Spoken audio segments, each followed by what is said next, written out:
always going back. I like it too. I haven't been there in a while. I used to go there twice a year on business. I sold advertising for the trade Horse Association and the Quick League Association.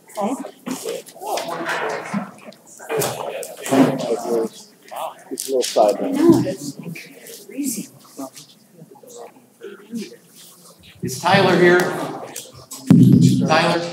How you doing, Tyler? Thumbs up. Yeah, we'll see how it works out. Can you get me a chair up here real quick? Mom, do you mind if Tyler comes up here and sits for a couple minutes? Come on, all the way around. Watch the cord. Watch that cord right there.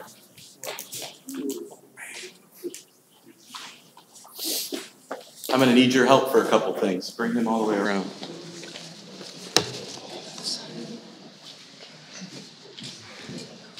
All right, come on, right here, buddy. I'm going to have you do a couple of things, okay? Have you ever used one of these? You don't know how to use one of these? Okay, we're going to get the meeting started. I'm going to say I called the meeting in order. Are you good with that? Yeah. And then can you lead us in the pledge? Ready? Go ahead, give it a whirl. All right, I call the City of Portage Common Council regular meeting, February 6, 2018, meeting to order.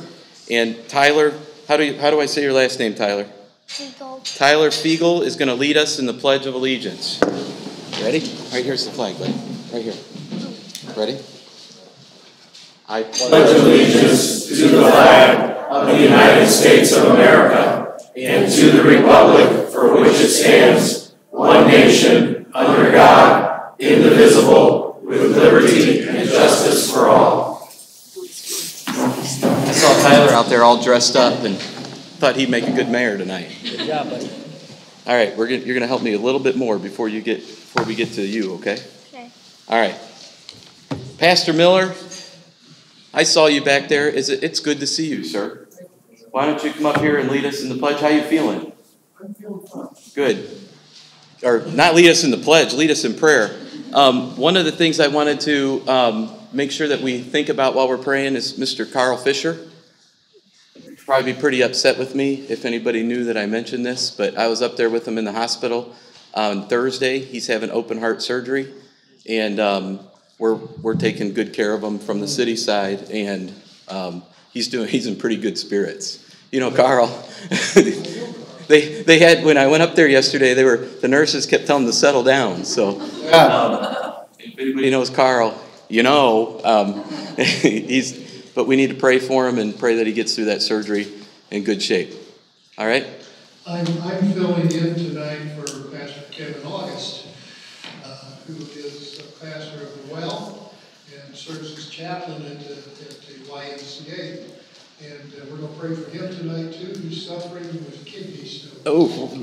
So anyone that has ever been through that, I'm sure you'll agree in prayer for his deliverance, okay? I'd just like to say the last time I had the privilege of leading City Council in prayer, last meeting was looking at the friendly faces tonight. The topic was the wheel tax. You were blessed to do that for us, brother. Thank you. Yeah. With me in prayer tonight, if you are a praying person. Father God, first of all, we just want to say how grateful we are and thankful for all that we have. For all that you've given us. We live on the shores of one of the great lakes of the world. How rich is that? And yet our riches are beyond just water, land, and sky, and that. It's just the very presence of God over our nation. And a nation that's struggling right now. And so we just invoke your presence. We believe you as our provider, but also our healer. And so we lift up Carl Fisher tonight and Kevin August and ask that you would put your hand of healing grace upon them and just minister to them. We thank you for both of these men who have servants' hearts. And God, just touch them and heal them. Be with their families, too, in their suffering, too, we pray, in their recovery. Now we pray for our city council and for the administration of services over our city. We thank you for those that serve with pure hearts. We just thank you for the privilege of living in this great city. Lord, there's a song that we've sung in our churches about cities. Words go something like, you love our cities and you love our streets because you're a God of people. I'm mindful, too, as I read the Word of God, that you do evaluate those who lead and serve and rule. Lord, first of all, your evaluation is how they relate to you. And then the other one is how they lead the people. So we pray for godly wisdom and godly counsel. Lead our city and its leaders, Lord. May they look to you with a clear conscience and with a servant's heart. And bless them, we pray. We just thank you for the blessings that we have. And Lord, in this time when our nation divides over so many issues, I would pray that in this city that, Lord, we could be civil and we could be kind and still disagree. Help us in that, I pray. In Jesus' name, amen. Thank you, Pastor Miller. Tyler, how old are you? 6. How old? 6. Oh, man, he's 6. You're pretty big for 6. Either that or my boy Marshall is really small for 6. Could you please call the roll? Councilperson Modesto? Here. Councilperson Clem? Here. Councilperson Williams? Here. Councilperson Cannon? Here. Councilperson Zilli? Here. Councilperson Lynch? Here. Councilperson DePrisco? Present.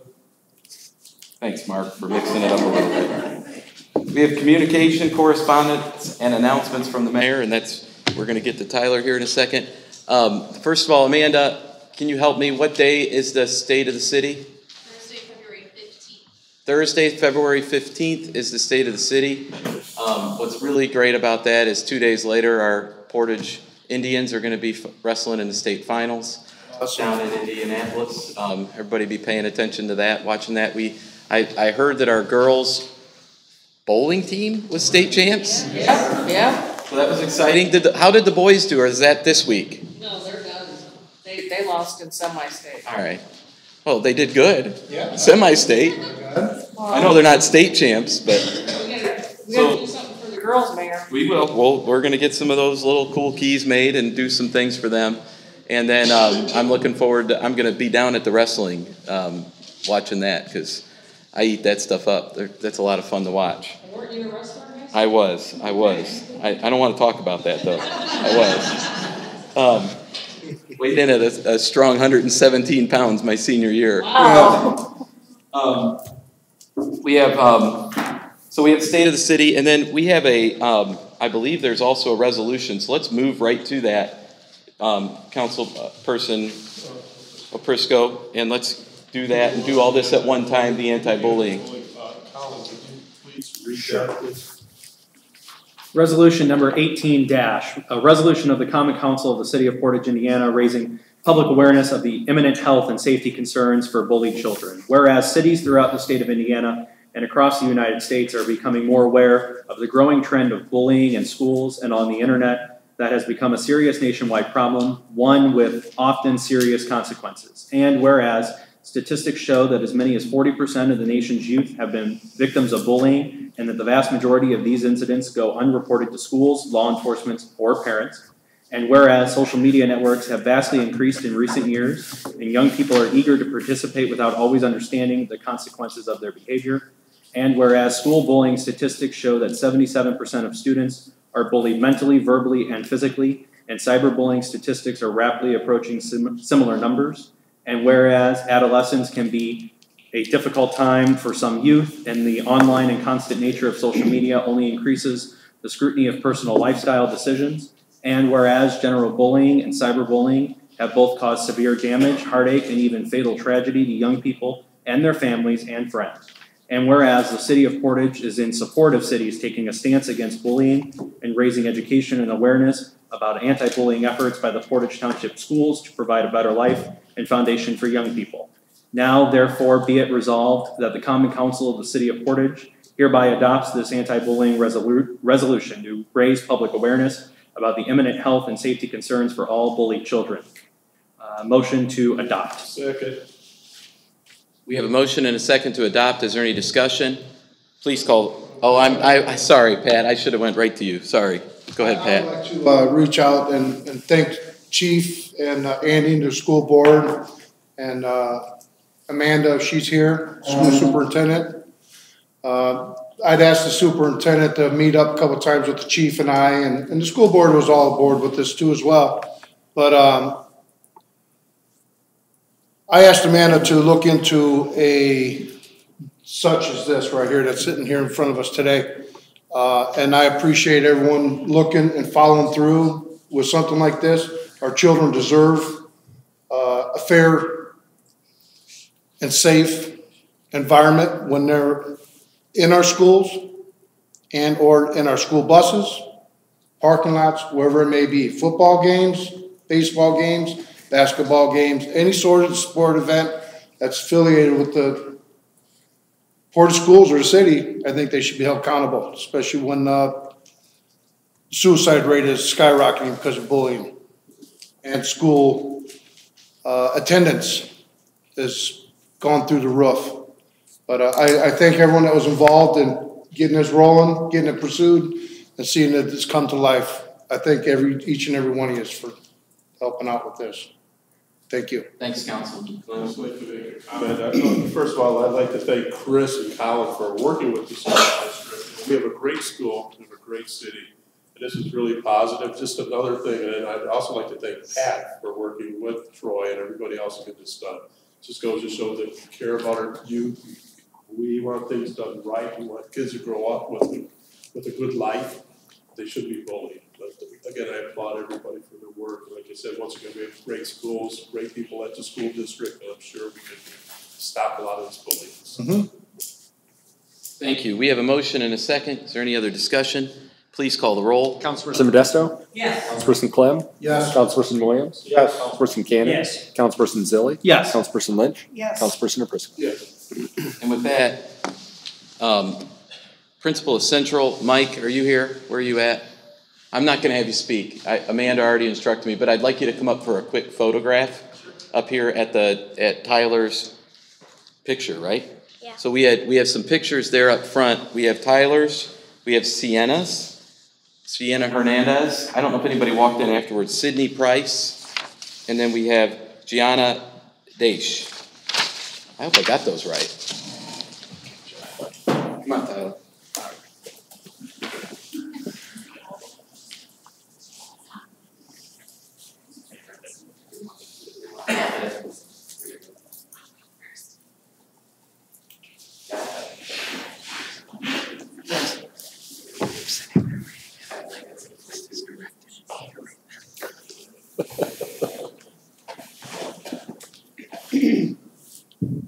No, it's only this. You read like you read. Smooth. Yeah.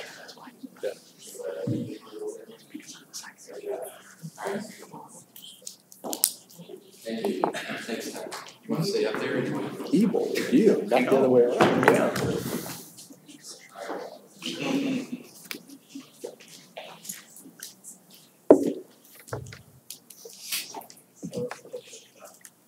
Thank you, guys. I got one question. How did they come about to the principal? Did you have was it just one school, just your school that did this? It was all the schools, of course. Yeah. Okay, It was basically up to the schools how they presented it, to the staff and to the students, and I think most of the schools did their own thing. For example, what I did was we did it school-wide, and we had our art teacher do it with every class in the building. So everybody participated in it. I felt it was a good message to get out to everybody. Some schools maybe gave it to the grade level teachers and made it optional for students, but we had everybody participate at Central. It's kind of up to us. And then there was 2 rounds of judging. The first round was by students of Portage, and the second round was by the residents of Portage on our website. And they chose different categories. So they had one winner for kindergarten, first grade, which Tyler won. a winner for grades 2 and 3. Then there's a 4 and 5 winner, there's a middle school winner. I don't see a high school one, but I think the high school, I don't know if they participated or not, but I think they did. Very good. I'm glad to see that it went citywide. Oh, And thank you for explaining, because some of the people, we're live right now, so some of the people might be curious as how did this competition take place and why. And I would like to thank Pat Clem, because I think he initiated it in the beginning and said that he would like to see something like this done. So I appreciate all your work, same with the school board, and again with the committee, collaborative effort, and it paid off. Thank you. Thank you. Mr. Do I say Haymaker? Hammaker. Haymaker? I like Haymaker better. Now you're bullying. Huh? Now you're bullying. Do you mind if we keep these pictures for a little bit here and display them down in the lobby? No, that'd be great. The school, our park superintendent just asked me that. All right. Yeah. Thank you. I appreciate it. Yeah. All right. Receptions of petitions and more memorials, and then clerk treasurer's report. You have a report? I have no report. No report. Means everything's great. Reports of city officials. I believe Chief Williams had one to do tonight. How we doing? Doing well, Chief. Chief, how you doing, sir? Outstanding. Good. Got a few things. In no particular order, I think I mentioned last time we had an officer resign. We have given the paperwork for the person to fulfill that position, so that he's going through the process, getting medical, psyche eval, and those things. So it'll be likely mid-March before that person's hired. There was one remaining subject on the hiring list. I had Debbie call to see just, are you still interested in case we have an opening? He has already taken a job at another department, so that we have no list. So likely next week we will put out that we will be taking applications and we'll get all the information out there. So it's always good to have a list in case you have an opening. So we want to get that ball rolling. I think as you saw, I sent it to you, and it was in the paper, through the city and the school partnership with the police department, the public Wi-Fi is up and running, and let's say 15 Dell latitudes for the schools. So those are in the cart, and somebody comes there, they can check it out clerical, use it, and return it when they're done. So we're gonna have a little sign-in sheet just so we kind of keep track of how many people are using it. We can report that back.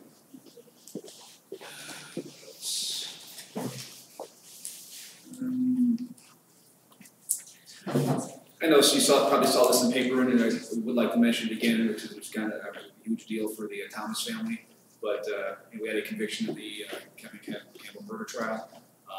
I do want to throw a shout out to the Board of County Prosecutor's Office. They were fabulous in this case. A lot of hard work went into it by them and to our officers to obtain a conviction. And a case that magnitude was a big deal. So we're very pleased with the outcome. Absolutely. I reported to a Facebook post by Councilman Tiller earlier today. Kind of went viral, so you should have saw or heard about it. Somebody had snapped a photo of a squad car with its lights on near the intersection of 20 and 249 with a wheelchair in front of the squad car, or at least some distance in front of the squad car, saying Port Police issuing a handicapped person a ticket. And it got a lot of negative comments, shared like hundreds of times. That was not the case. Actually, our officer happened to come across it. Subject was asking for money and was in danger of being in the roadway. So we took him back to the hotel we were staying at, and the officer bought him a hot meal.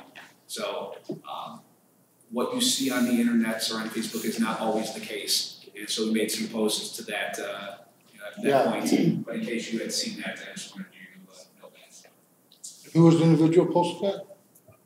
Oh. I mean, some random person. Yeah, right. Yeah, okay. Crazy. Yeah. Didn't see that. Okay. It was shared like 200 times. This account. It was easy for it to get shared. If you saw the picture, it looked pretty bad, huh? I'm surprised it's not national news yet. Yeah, it was pretty interesting looking. What someone says, another Thanks thing that for was clearing that one up. no problem. I mean, it's important that our officers are recognized for doing the good work that they do, and if we're wrong on something, we'll tell you if we're wrong, but we were wrong. Another thing you might have seen in the paper, and I want to mention it again because it is a big deal. So on Friday at about 1:30 last Friday, we had a call of a subject with a gun, waving it around, pointing at somebody. Even the dispatch advised the caller said they fired the gun. So we've got 12 cops screaming across town trying to get to this, we think, armed individual. Turns out it was a 17-year-old kid with a what appeared to be a .357 Magnum, but it was a pellet gun, and it looked as real as could be. And officer got on scene. The subject had dropped it right about the same time our officer's getting out and drawing his weapon because we don't know what's happening. And nothing tragic happened. And I think that's important. The professionalism and the response, the lack of a better word, restraint to understand what you see in front of you in a moment of a crisis cannot be overstated. So I just wanted to mention that again. That was a big deal. And likely will not make national news, and we wouldn't be proud of it here. But I think sometimes media will be quick to point out when something bad happens, and this is a case where it was resolved without anybody getting hurt. Last but not least, I sent you the end of the year report, the crime statistics. We had a mild increase, but we had 4 straight years of drops, so we had gotten it down pretty low. I think I explained in the report our thefts and shopliftings from Walmart had increased exponentially, and so that's where we see the bulk of the rise there. Be happy to answer any questions you might have on the report. There's a lot of good things that happened. I mean, it's a 12-page report plus the letter itself, so it's a lot to digest. Good job. Thank you for the report.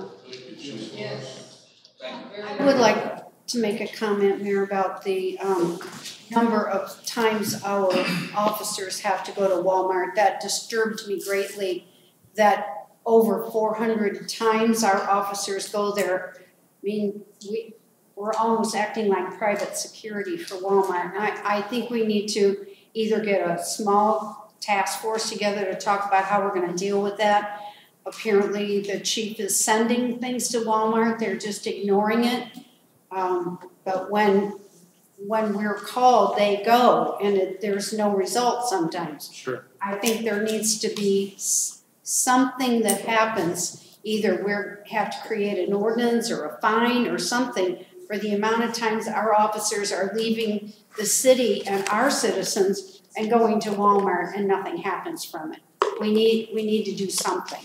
I concur, and what we'll do is just before the next meeting, we'll have an update for you, me and Chief Williams, on some things some ideas we're working on. Also getting you some numbers as far as, like what we collect in taxes there versus what we spend to police it. I think that's going to be very helpful to everybody to see those numbers. So we'll have all that data together before the next council meeting. Maybe also, Mayor, contact corporate. I mean, maybe the letters here aren't going anywhere.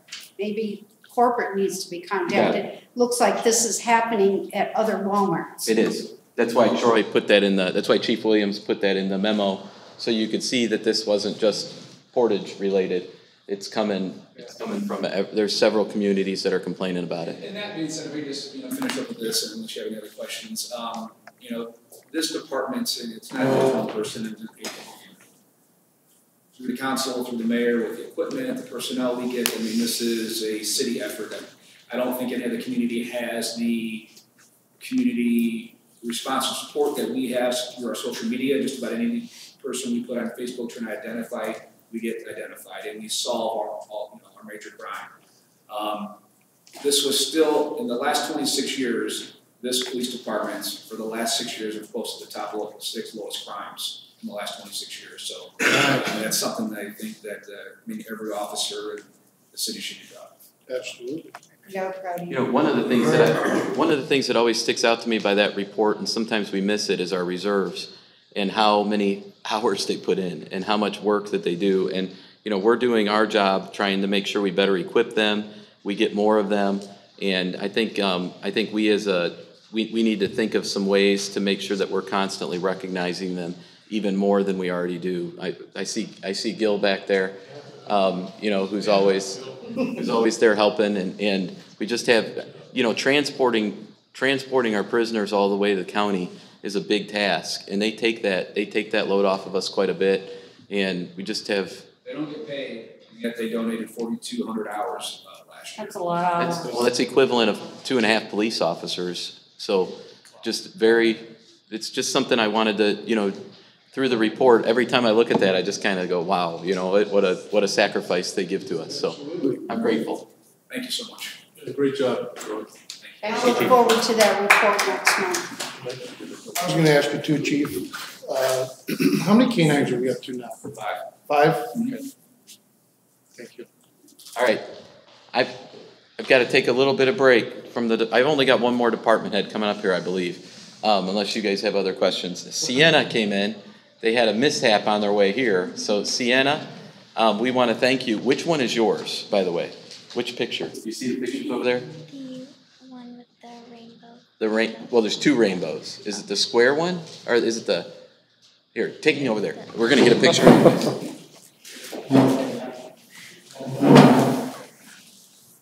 And then I need Mr. Haymaker.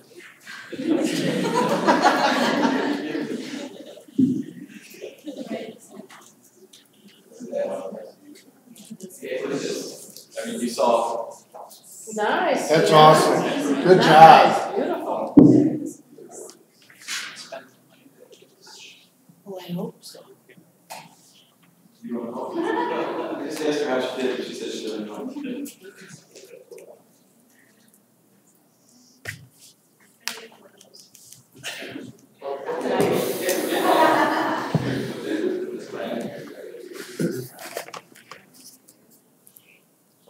All right, come on, Mom. Get up here.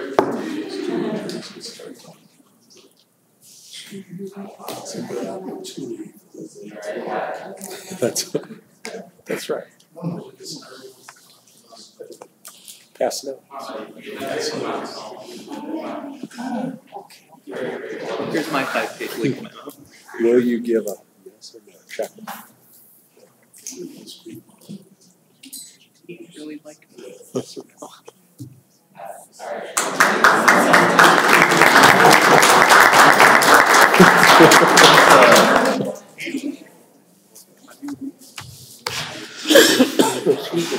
No minute. Good job. All right, Mr. Nelson.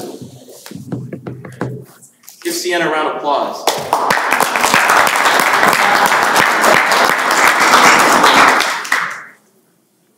Mr. Nelson. Good evening, Mayor, Council. Good evening. How are you? Good. Good. I'd like to take a little bit of time tonight to talk about some of the great work that our employees do down there. I've got our report of our pickups from 2017.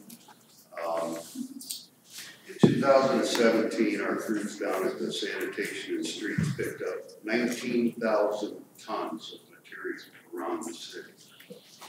Of that, about 12,000 tons was black leftovers, which is garbage. A little over 3,000 was green lid, which is recycling. During the 1 month period in end of November, mid-November to December, we picked up 1,500 tons of leaves and transported them to the north side out there in like 4 weeks with 5 pieces of 5 leaf bags that are all over 10 years old. So kudos to them guys down there. One of the things that did stand out in this report that I had no idea, I mean, every day I'm down there, I learn something different. E-waste. We recycled 125 tons of television sets, VCRs, and electronic equipment that all went into the recycle last year. It was picked up at the curbs and by our guys out there. Just when I look, it's awesome. And this is just a part of what these guys do every day down there. As you know, we're in the middle of snow season. It's challenging. It's been a very challenging winter. I think we've had 20 events this year so far that we've had to go out and either plow or salt. We know we don't have big numbers in inches of snow this year, but every time you get an inch of snow or 2 inches of snow, I see the chief left, but The figures will tell you that 90% of the snow-related accidents happen on 2 inches of snow or less. So every time we get a snow, it's a full crew out there throughout the city, and it takes us just as long to clean up 2 inches of snow as 10 inches of snow. It's still the same resource. We still have to go down every street at least 3 passes to clear. We center them out and we come back and curve them out on 160 miles of road in Portage. These guys are doing a phenomenal job. They've literally been working doubles since last Friday. I don't know about you, but 16 hours in a snowplow. These guys are going the extra mile and probably will not get a break until early next week. With the snow coming in, they're going to be going. As a matter of fact, we're going to discuss tomorrow going on rolling 12-hour shifts to try to give these guys some more time off because they're wearing down. With that, we're running 9 big snow plows. I call them big snow plows. We got big snow plows and little snow plows. Okay. Our big ones are our semi-type snow plows. Of those, 5 of those snow plows are 11 years old and older, with their oldest plow being 17 years old. Our mechanics are doing a great job keeping this stuff running and operating, and as of tonight, every piece of equipment we got is on the road. We also run 5 small snow plows. There are F550s. We use those mostly in subdivisions, and which is also where the biggest part of our complaints come from is in the subdivisions. And it's pretty much, you know it, but we have to explain this to them every time that they call it. We always start and do the main roads, the secondary roads, and when those are clean, we go into the subdivision. From the time it quits snowing, it takes our crews a minimum of 16 hours running full crews to get through all of the subdivisions. So if it starts snowing again during that 16 hours, the clock resets. And so if you're in a dead-end street or in a cul-de-sac, we're really not forgetting about you. It's just that it takes that long to cover 160 miles of road. Our guys are working hard, they're doing a good job. And yes, they are. We're going to keep at it. So that's my report. Does anybody have anything for me? Well, great job. Great job.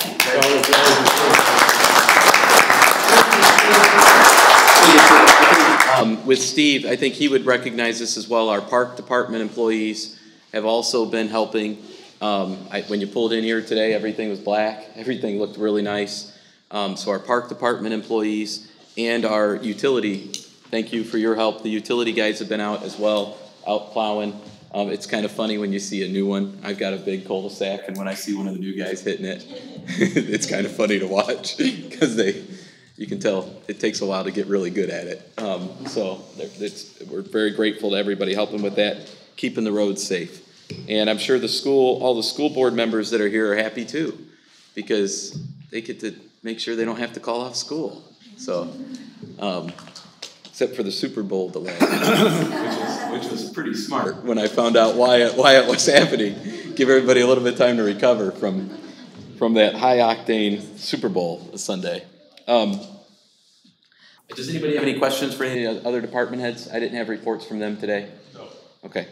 All right. I know you guys are tired, so I want to keep moving. You guys have been here since 2:30 something. Where are you out before we get here? Reports from standing committees. Are there any? All right. Well, hang on. I was waiting to see if budget was going to talk first, but I didn't know if you had an update on anything. No. Strategic plan met today at 2:30 to talk about the sidewalk plan. We had Mile from the schools was with us. Amanda wasn't able to make it. The partnership committee is meeting on Monday, so we're going to talk about where the schools can help on sidewalks. They can qualify for grants. Liz, remind me on the name, Safe something. I can't. Community cross. No, it's Safe Roadways. It's a federal program. Yeah, it's a federal grant program that the schools can qualify for that we can't, to put sidewalks in walking districts for the schools. We're working with them on that. So we did have that update from strategic plan. Nice. Second, introduction of ordinances, second reading on the 4-H animals.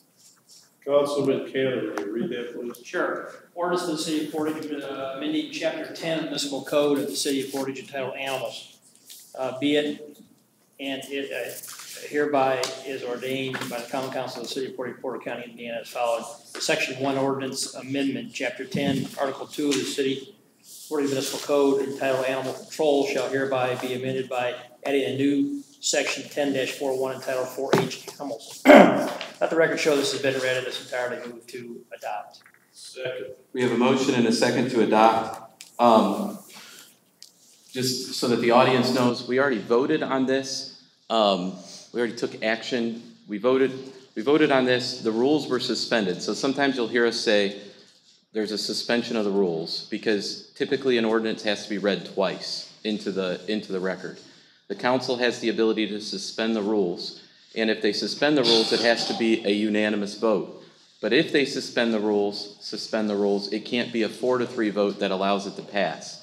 So it passed, or there were 4 votes, and 4 votes in favor, 3 votes against at the last meeting, and so it had to be read aloud again at this meeting, and can be voted on.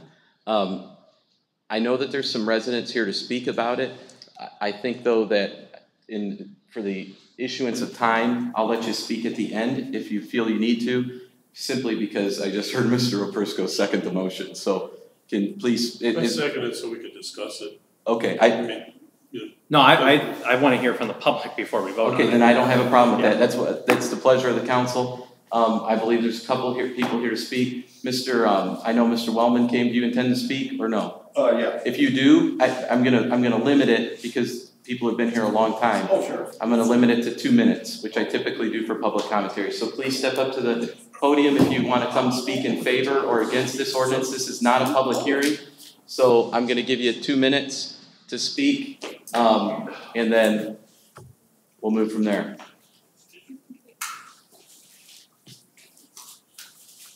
Please state your name and address. And if, for time's sake, if you intend to speak on it, for time's sake, if you intend to speak, go ahead and get in line now. Dan Wellman, 6320 Victory Avenue, Portage. I think I've spoken with most of you, either personally or left you messages citing the reasons I'm against this. I won't take time to go over that again. You know what I'm against it. I did think of a couple more things, because this may come up again. If it does come up again, are you going to require a permit for the construction? Because I know that there is some permit requirements on sheds, depending on whether they're anchored to the ground, how they're anchored. Are these going to be required to have permits, and is that going to involve inspections? Because some of them can be pretty flimsy and a good wind is going to blow them away. The other thing is when you have chickens, rabbits, and ducks, 75 square feet sounds good, but now you need a house for each one of them because they don't live well together. So now you've got 3 75 square foot structures in a backyard if somebody chooses to have all 3 species. So now we're talking over 200 square feet of a backyard, and that is pretty substantial as far as size. And pretty much that's all I have. Thank you, Mr. Thank you, Dan. Thank you, Mr. Wellman. Mr. Wellman, also thank you for taking the time to call everybody. We do appreciate that. Absolutely. And anybody who got back with you, I'm sure they take it seriously. Oh, thank you. Thank you, sir. All right. How are you, young lady? Can you please state your name and address? Ellie Seagar, 5452 Redwood Avenue. And I wanted to say that it's been a wonderful opportunity to present this here, and thank you for letting me do this and going through all this. It's been really cool to see. And I wanted to say that we have never been able to participate in 4-H with animals because chickens weren't allowed. And we have friends that love it with their chickens that live in Hobart. And I think it would be a wonderful opportunity to go before 4-H and do that. And chickens are just cool animals. I think they're fun and that you can get eggs from them. So I just think that 4-H would be a really cool opportunity. Thank you. Thank you. Thank you. All right, I think you guys discussed this away last time. Do we intend to do it again, or? So I had a few things. I did get a call from Mr. Wellman, and that piqued my interest in the 4-H requirements. I did read them. I pulled up the Porter County 4-H guidebook. If I'm reading this correctly, for the health of the birds, a minimum of 10 chickens and or 6 turkeys must be purchased. So if this ordinance is only allowing 2, and the 4-H guidelines are a minimum of 10 must be purchased, I don't see how the 2 work together. So if we're going to pass an ordinance for chickens for 4-H, the 4-H guidelines that I pulled up from the Porter County 4-H website say a minimum of 10 chickens. So are you making a motion to amend it to 10? No, I'm not making that motion. No, I'm not making that motion. You just said that, so I was asking. Well, it just fell off. No. I think it even doesn't. You get 12 eggs done. My concern is we change the ordinance to be for 4-H, but it doesn't meet the 4-H rules of a minimum of 10 chickens. So that's my biggest concern. And then Mr. Wellman just brought up the idea that you would have to have a pen for each separate animal. Is the lot size big enough to fit that? I just don't know that at this point now, and I've heard from Mr. Wellman and many other residents since this was in the paper, I have more concerns than I had 2 weeks ago, now that I've read more about 4-H. I may make a comment as well, Mayor. Sure. Thank you. I'm glad that the rules did not get suspended on this ordinance, and we're addressing it again this evening. Because once it was made public, is when I was starting to I got phone calls as well and some emails. And as I also looked at 4-H, and 4-H is a lot more than just raising animals. The program affords a lot of opportunities of growth in a lot of areas. So it shouldn't, because an individual gets involved with 4-H and they don't have the capability to raise an animal, in this case, chickens, ducks, and what's the third one? Rabbits. Thank you. They can still be very involved in the organization and benefit from what it has to offer. So, and I'm also concerned about, the construction end of it. It was brought up and discussed. Code enforcement has some strong concerns about it. It's just, as we've got an opportunity to look at this particular ordinance in more depth, it brought a lot to light. Make a comment. Mr. Cannon, when you asked again for this to come again to first vote, did you contact the 4-H? Did you or the city attorney, whoever wrote the ordinance, did anybody contact the 4-H to see what Colin Zulli found out? I contacted people that are currently in 4-H. But you didn't contact the 4-H, the organization? Did I read the guidebook? Did anybody contact the Porter County Health Department? But there are folks that have this particular rules in place in other communities that are just like this ordinance. Okay, but you didn't contact nobody contacted the 4-H for this rules that Colin. I already answered that question, no. Okay, how about the Porter County Health Department? Did anybody contact the Porter County Health Department as far as, because that was part of it. My concern from the start of this ordinance was what type of shelters people was going to put in for animals, okay? I have a property, I have a swimming pool. I don't know. It wasn't said in the ordinance. I mean, I really didn't want somebody throwing up some old lumber, pieces of wood, scrap, basically, that I would have to look at for my backyard. I really had some issues. Another thing I have issues with, that I thought that if this was ever going to happen, there should be a certain amount of lot space. So we don't just have regular city-sized lots. I think you should have some type of acreage, possibly an acre or better. I mean, that's the way I felt. I'm not voting for this ordinance. I just wanted to speak on it. So that's where I stand. We have a motion and a second. No, Is there any other discussion? I have a comment too, Mayor. I do too. Since the last meeting, I've gotten several calls and questions. Mr. Wellman, I did hear from you, and I took your comments to heart. Everybody knows that I grew up in a farm, and I love chickens. My kids were in 4-H for 10 years with their chickens, and we had Grand Champion chickens, so I love chickens, and I would love to have a couple in my own backyard. But I've gotten numerous calls from people who have big concerns about the lot size. A couple of people have said, how are you going to dispose of when you clean your chicken house out? I cleaned out chicken houses. I mean, you have to do something with the waste, and that wasn't addressed. I got a lengthy text from someone who has children in 4-H. They don't live here in the city. They actually moved out of the city because they wanted to raise some farm animals, so they moved out of the city. But he proceeded to tell me that his daughter has ducks in the fair, and you have to have 17 ducks, and you have to raise them from babies. So I think we're now starting to learn a lot more about this ordinance and some things that have been omitted, some discussions that haven't taken place. I'm not totally giving up on the idea of having a couple of chickens in my backyard, but I think we have a ways to go before we would do that. I've looked at other cities' ordinances. There is a friend of mine that has a couple of chickens in Valpo. She doesn't have any trouble with her neighbors. And I said the last time, and I'm going to say it again, I had a neighbor who had 5 dogs, and they barked all night long. So, and they also pooped a lot in their yard, and they didn't clean it up, so it stunk in my yard. So there are problems with other animals besides just chickens. So I would just like to recommend that maybe we pull back a little bit and look at revising this or restructuring this. There are a lot of issues that we didn't address that this ordinance is not addressing that I think we need to. We have a motion and a second. Is there any other? Wait, I would like to say something.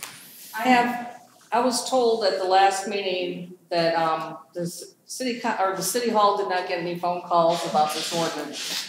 And I said that I had 10 to 15 people that contacted me and said they were totally against having chickens within the city limits of 4-H.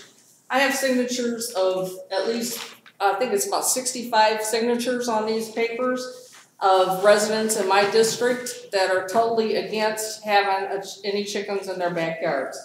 I also have a problem basically with the way the ordinance is written, but also I got to go with the majority of my constituents as far as how I'm going to vote on this ordinance, and I said that last time. I was contacted by probably over 200 people since this has hit the paper and the media has printed, that we were looking into adopting a chicken ordinance. A lot of them were the elderly, and they said that they didn't, they lived here most of their lives, and they said, we're not a farm community anymore. We're a city, and we don't want to go backwards, we want to go forwards. Some of them were at local restaurants having occasional drinks. They really didn't want to be identified because they were afraid that there might be repercussions if they were identified as a group that said they were totally against the chicken ordinance. I have a problem with if there's a violation, if we pass something where we have a restriction on 2 or 3, saying you're only allowing 2 or 3. So you brought up a good point. We have dogs we have one code enforcer for the whole city, and we have dogs that we can't properly control, a dog ordinance that we can't properly control. What happens if we go, the code enforcer goes to a house and they have 12 chickens? Are we going to kill 10 of them? What are we going to do with the 10 extra ones? There's no place to put them. We can't take them to an animal shelter. The same thing with the ducks. If they have more than 2, how are we going to enforce this ordinance? There's no way to actually enforce the ordinance. I mean, there's no place to put these animals if they're found in violation. And are we going to become a city known as a kill for farm animals? I mean, that's my concerns are deep, and I have a number of other concerns, but I'll call for the vote.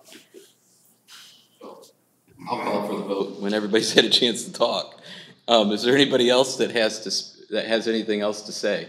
I mean, I think I want to agree more with Sue on this, that I'm not saying no to chickens at some point. I just want the ordinance to be looked at deeper. I want more restrictions on it. This ordinance, to say it's for 4-H, you have to have a minimum of 10, so we're not passing this for 4-H purposes. I agree with Mark on we need to have what exactly the structure needs to be made of. My other problem is it does say 2 chickens, 2 ducks, and 2 rabbits. If that is going to require 3 pens, at what point are we going to say that's too much in a yard? I am not shutting the door on this. I want us to look at it deeper. All right, we have a motion and a second. Is there any further discussion? Please call the roll. Councilperson Modesto. No. Councilperson Clem.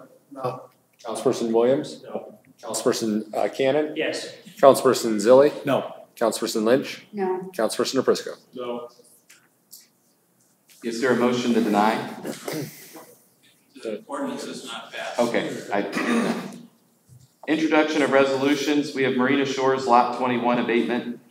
We're gonna do that this month. We're gonna hold off till next month on both of those. Okay. So do we have a motion to table Marina Shores Lot 21 and 28 abatements until next month? Motion to table. We have a motion and a second to table those till next month. Is there, are there any concerns about tabling those? As far as timing? I guess, what? Well, Dave Bresnahan's requesting maybe table. Okay. Oh, okay. So he was not able to attend tonight, and so he wants to. There was some confusion on whether or not he needed to be here. Not his fault. So he requested that we wait until next month when he can be. So that's. And Andy, I think, has. Yeah, if I can just add, I talked to Dave too. He apologizes not being here. He looks forward to coming in March and being able to give you an update on what's going on and be here to answer your questions. We have a motion and a second to table Lot 21 and 28 abatements. All in favor say aye. Aye. All opposed? There is no unfinished business. There is no new business. There is notice to taxpayers, reception of remonstrances, public input, or any other business.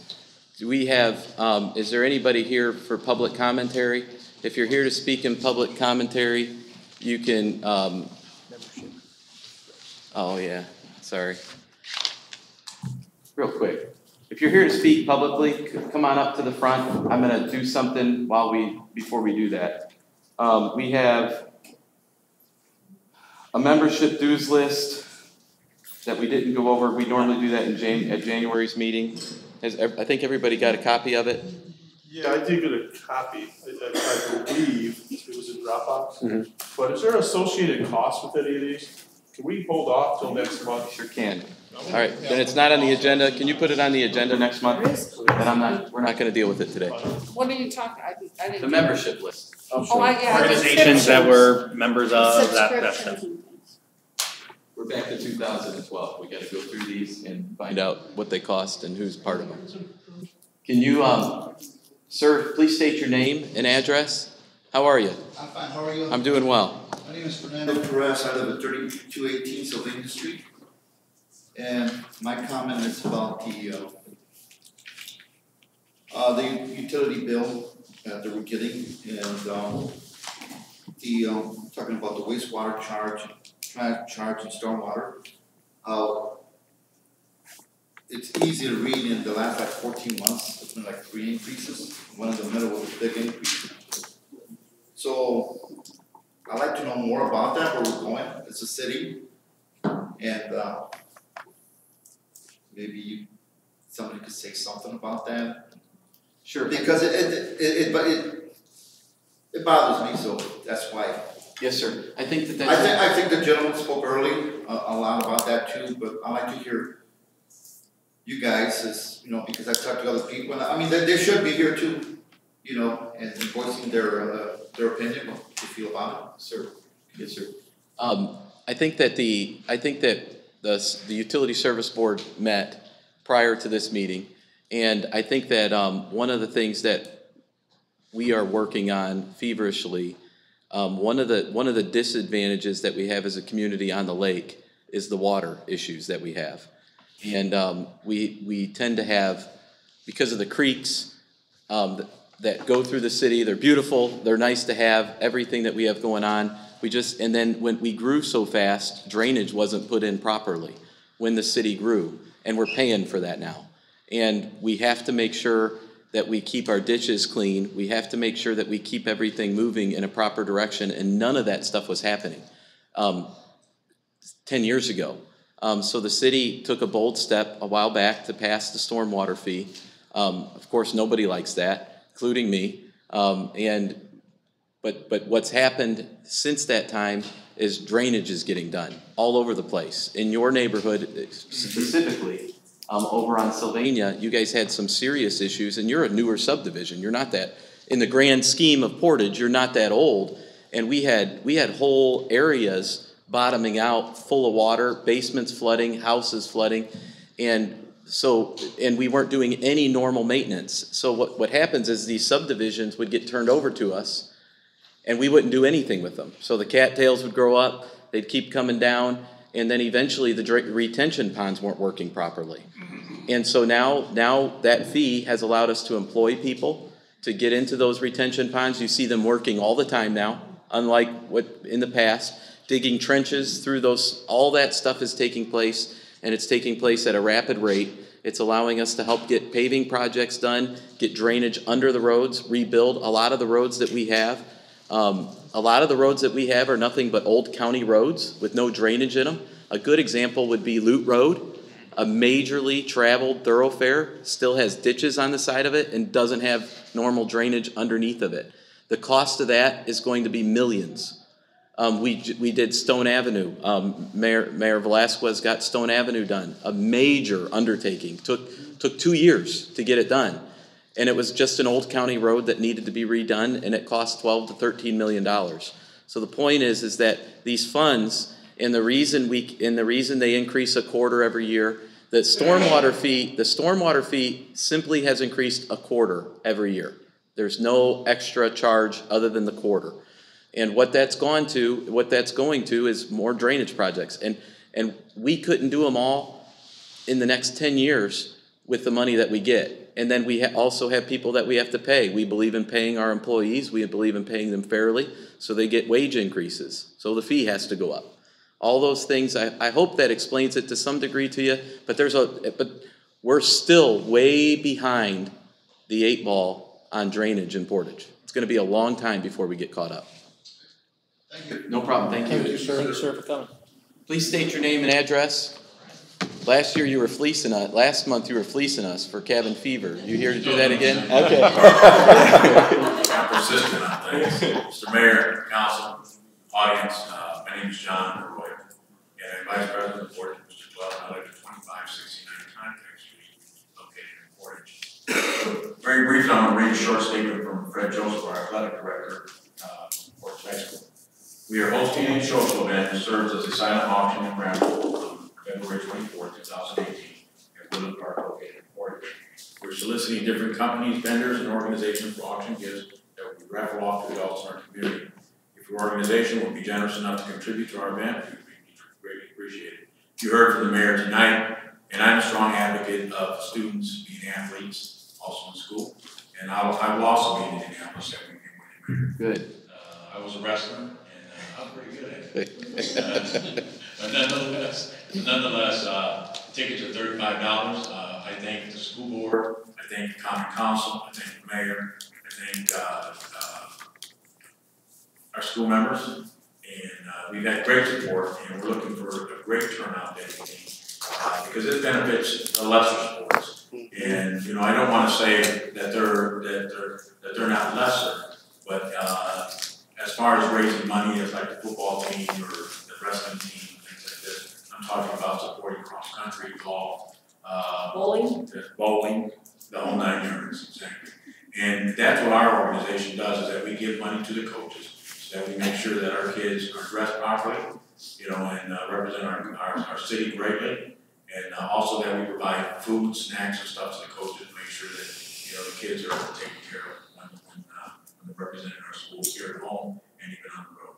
Thank you very much. Thank you, Mr. Arroyo. See you all Saturday. Hey, all I got to say is I saw Coach Vega's little boy's wrestling singlet, and they had a picture of him. That is the coolest looking thing ever, man. The ones we wore were awful. Nylon, blue, and you had to turn it inside out to be red when you wrestled back in the day. I can picture you. Yeah, well, don't.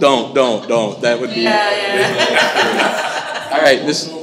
Can I say one thing? Freddie Joseph was a state champion wrestler twice, and also a regional when he went on to college. That's right. 2 or 3 And also all-state football. Freddie Joseph was? You know, He's our athletic director now. I mean, You played football, right? so I know he'll be down there for the wrestling state. Yeah. That's awesome. Yeah, they wrote a state champion twice. He was a national champion. Thank you, Mr. Yes, national champion. That's what he was. Very good. Thank Very you. proud of Freddie Joseph. Thank you, Mr. Royal. See you at 24. I didn't want to recognize him till his daughter got done speaking, but Mr. Seagard is here. You're the captain. Are you the captain? Is that your title? I can't keep all you guys' titles straight. He's the captain of our reserve unit. How many years have you been doing that for us now? 13 years. How long have you been the captain? For the last 6. For the last 6. He puts all that together. He does it on his own time. He's got a wonderful family, as you can see, and we've got a lot of good people like him. I'm very grateful. Give him a round of applause. Thank you, Chris. Do we have a motion to adjourn? Motion to adjourn. Motion and second. All in favor, say aye. Aye.